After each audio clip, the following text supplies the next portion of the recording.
آپ سب سے زیادہ سمجھتے ہیں کہ جو پاکستان میں ہوا ہے اس سے زیادہ ظلم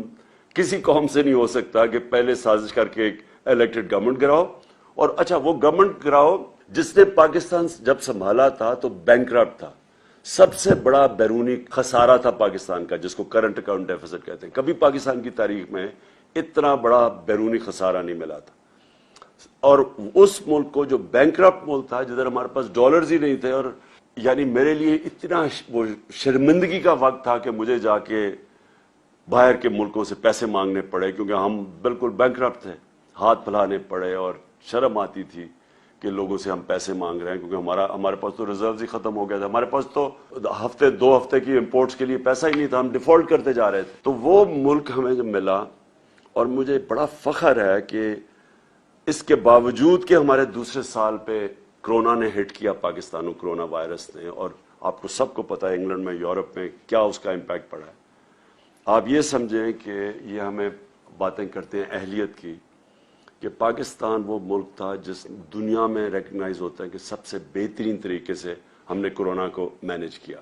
ہم نے اپنی اکانومی بچائی، اپنے غریب لوگ بچائے، اور پھر لوگوں کو کرونا سے بچایا۔ آپ یہ سوچیں کہ ہمارے ٹوٹل 31,000 لوگ بدقسمتی سے جو کرونا کے اندر گئے،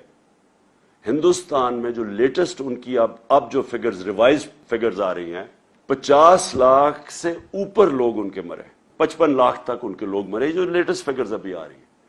اسی دور، اور ان کی اکانومی 7% گرو کر رہی تھی، -7 پہ چلی گئی۔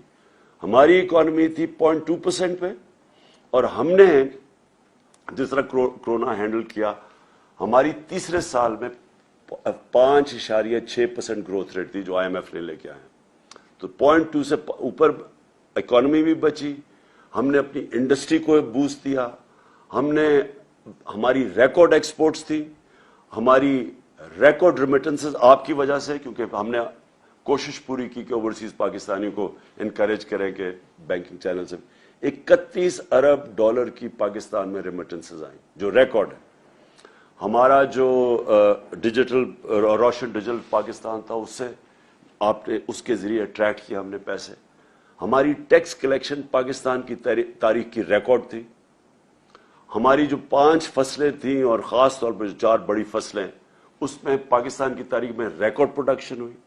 سب سے زیادہ پیداوار ہوئی، کیونکہ ہم نے کسانوں کی مدد کی، ان کو ٹھیک ٹائم میں پیسے دیے، ان کو صحیح قیمت لگائی اپنی فصلوں کی۔ کبھی اتنا پیسہ ہمارے کسانوں کے پاس نہیں کیا جو 60% پاکستان ہے، اور ہماری جو کارپوریٹ پروفٹس تھے وہ ریکارڈ ہوئے۔ یعنی ملک کو تب انہوں نے ہماری گورنمنٹ گرائی جب اصل میں ملک سارا IMF کہہ رہا ہے سسٹینیبل گروتھ کے اوپر چلا گیا تھا۔ یہ بھی سازش تھی، ان کو خطرہ تھا کہ اگر اور جس طرح ہمارے سارے پلانز آگے جا رہے تھے، فیوچر لانگ ٹرم پلاننگ، ان کو ڈر یہ تھا کہ اب اس کے بعد سارے مشکل وقت سے تو ہم نکل چکے تھے، تب انہوں نے گورنمنٹ گرائی۔